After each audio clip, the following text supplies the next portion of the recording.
我们从2个关键的问题开始，而这2个问题则贯穿了我们整个工作营的思考。我们得出的结论简单但有力，叙事即主体。于是我们的关注点变成了我们如何讲好一个故事。更具体的说，我们如何讲述一个能让空间变为场所的故事。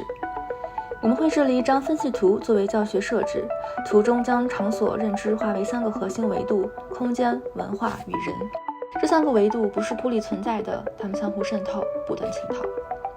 在第一阶段，我们将25位组员随机分为8个3人小组，在训练伊始不做自我介绍，直接进入上海实地调研。任务是双重的，一方面要求每个人完成一个关于上海的过去、现在和未来的故事，另一方面还要在调研过程中密切观察另外2位组员的言行举止，并据此大胆猜测他们曾经或可能经历的一个人生片段。初步产出之后，我们让每组属于同一个时代的8个学生彼此把手中的角色和故事情节融合起来，形成一个完整的内在逻辑一致的故事。于是过去、现在与未来各自生成了一条时间叙事，3线并行。在第3阶段，我们要求每一位同学将故事中的一个关键的人物替换为一个物质，这个物必须是来源于他们在上海实地调研中所观察到的物件、概念或空间。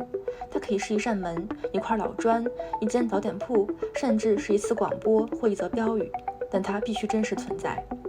并与那段故事建立明确而非比喻式的因果关系。这一阶段，我们运用了借物言志式的古典叙事手法，鼓励学生在抽象表达与具身感知之间寻找平衡。而许多故事在这一阶段悄然转向，因为某个物的加入而发生出一些表面之下的情绪。没人告诉他们该怎么写这个城市的故事，但城市自己已经通过这些相互冲突的片段，在他们心里埋下了故事的种子。最终，每个同学都需要完成一个上海故事和2个队友故事的视觉化表达。这些故事的初始表达多以漫画、分镜脚本、图文页等方式完成。每位成员以极近的距离看待彼此，也让城市与个体的观察完成主客体的交织。而在讲述场所的同时，我们也尝试让故事真正落地。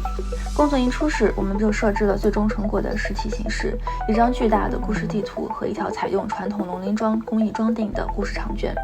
这也成为我们课程结构中一以贯之的物理化设想。所有的故事被及时打印、张贴，摆放在真实空间里，而故事地图则不断被拓展、重排、折叠。长卷的每一段也由学生们亲手装订、粘贴与整理。最后阶段，在所有故事定型后，我们要求所有小组从各自故事中寻找锚点，一个可以通过别人的线索、提示或背景事件所生发的锚点，而这些锚点将成为一张大型叙事网络的节点，彼此连接，逐层揭示，形成最终的集体故事网。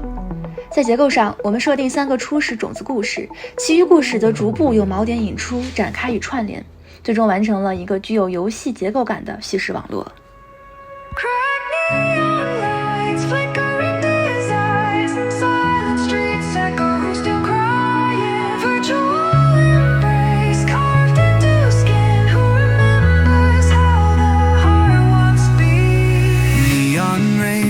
Gray pulse lines wandering at night, like drowning in dreams endless, pierce the pupils whose soul has a price tag now.